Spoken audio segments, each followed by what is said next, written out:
नमस्कार, आप सभी का स्वागत है। राधे राधे। दोस्तों, भगवान श्री कृष्ण और राधा के जीवन से जुड़े कई ऐसे रहस्य हैं जो कई लोग नहीं जानते। राधा रानी और भगवान श्री कृष्ण का प्रेम सांसारिक प्रेम नहीं था, बल्कि यह आध्यात्मिक प्रेम माना जाता है। आज हम आपको राधा रानी और श्री कृष्ण के प्रेम से जुड़े कुछ ऐसे तथ्य बताएंगे जो शायद आपने कभी नहीं सुने होंगे। आखिर राधा ने श्री कृष्ण से विवाह क्यों नहीं किया, इसके बारे में कई ग्रंथों में प्रमाण मिलते हैं। और ऐसा वह कौन सा श्राप था जिस कारण राधा और श्री कृष्ण का विवाह नहीं हुआ। ऐसा माना जाता है कि श्री कृष्ण राधा से आखिरी बार 10 साल की उम्र में मिले थे।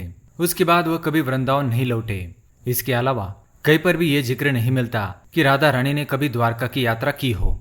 एक मान्यता के अनुसार राधा रानी ने भगवान श्री कृष्ण से विवाह करने से इनकार किया था, क्योंकि उन्हें लगता था कि वह महलों के जीवन के लिए उपयुक्त नहीं है। राधा एक ग्वाला थी, जबकि लोग श्री कृष्ण को किसी राजकुमारी से विवाह करते हुए देखना चाहते थे। श्री कृष्ण ने राधा को समझाने की कोशिश की, लेकिन राधा अपने निश्चय पर दृढ़ थी। एक अन्य प्रचलित व्याख्या के अनुसार राधा ने एक बार श्री कृष्ण से पूछा कि वह उनसे विवाह क्यों नहीं करना चाहते, तो भगवान श्री कृष्ण ने राधा को बताया कि कोई अपनी ही आत्मा से विवाह कैसे कर सकता है। श्री कृष्ण का आशय था कि वह और राधा एक ही है, उनका अलग अलग अस्तित्व नहीं है, वो एक ही आत्मा से जुड़े हैं।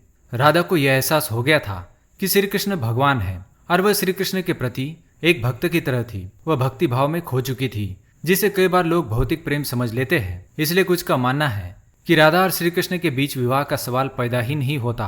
राधा और श्री कृष्ण के बीच का रिश्ता एक भक्त और भगवान का है। राधा का श्री कृष्ण से अलग अस्तित्व नहीं है। विवाह के लिए दो लोगों की आवश्यकता होती है, यानी कि दो अलग आत्माओं की।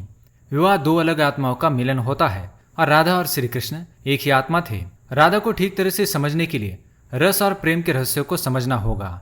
यह आध्यात्मिक प्रेम की आनंददायक अनुभूति है। एक व्याख्या के अनुसार कृष्ण और राधा ने बचपन में खेल खेल में शादी की थी। जैसे कई बच्चे शादी का खेल खेलते हैं, लेकिन असलियत में दोनों का विवाह कभी नहीं हुआ। वैसे भी उनका प्यार वैवाहिक जीवन के प्यार से ज्यादा स्वाभाविक और आध्यात्मिक था।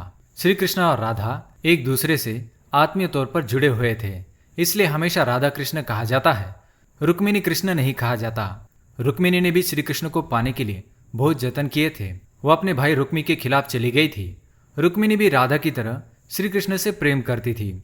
देवी रुक्मिणी ने भी श्री कृष्ण को एक प्रेम पत्र भी भेजा था कि वह आकर उन्हें अपने साथ ले जाए। प्रेम पत्र में देवी रुक्मिणी ने 7 श्लोक लिखे थे। रुक्मिणी का प्रेम पत्र श्री कृष्ण के दिल को छू गया था और उन्हें रुक्मिणी का अनुरोध स्वीकार करना पड़ा। इसी तरह रुक्मिणी श्री कृष्ण की पहली पत्नी बनी। वही दूसरी तरफ श्री कृष्ण और राधा को विवाह की आवश्यकता नहीं थी। राधा श्री कृष्ण के बचपन का प्यार थी। श्री कृष्ण जब 8 साल के थे तब दोनों ने प्रेम की अनुभूति की थी। इसके बाद पूरी जिंदगी वह श्री कृष्ण से नहीं मिली। राधा श्री कृष्ण के दैवीय गुणों से परिचित थी। उन्होंने जिंदगी भर अपने मन में प्रेम की यादों को बनाए रखा। यह उनके रिश्ते की सबसे बड़ी खूबसूरती थी। वह कौन सा श्राप था जिससे राधा कृष्ण का विवाह नहीं हुआ? ब्रह्म वैवर्त पुराण के अनुसार पृथ्वी पर आने से पहले राधा की एक बार कृष्ण के सेवक श्रीदामा से बहस हो गई। राधा रानी क्रोधित हो गई और श्रीदामा को राक्षस के रूप में पैदा होने का श्राप दिया। बदले में श्रीदामा ने भी राधा रानी को श्राप दिया कि वह एक मानव के रूप में जन्म लेंगी और अपने प्रियतम से 100 सालों के लिए बिछड़ जाएंगी। उसके बाद तुम्हें फिर से श्रीहरि की संगति प्राप्त होगी और तुम गोकुल वापस लौटोगी।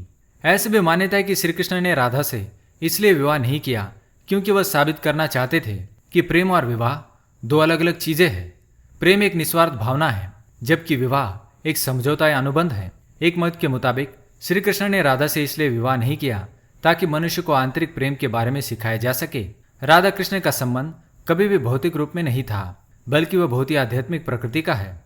पौराणिक कथाओं में प्रचलित अन्य कथाओं की तुलना राधा कृष्ण से नहीं की जा सकती। हालांकि राधा कृष्ण के प्रेम की कितनी भी व्याख्या क्यों न कर ली जाए, सभी कम है। उनका प्रेम हमेशा मानव जाति के लिए आध्यात्मिक प्रकाश की तरह जीवित रहेगा। तो दोस्तों, ये थे भगवान श्री कृष्ण और राधा रानी के प्रेम से जुड़े कुछ तथ्य। क्या आप इनके बारे में जानते थे? हमें कमेंट में जरूर बताएं। भगवान श्री कृष्ण के भक्त कमेंट में जय श्री राधा कृष्ण अवश्य लिखें। धन्यवाद।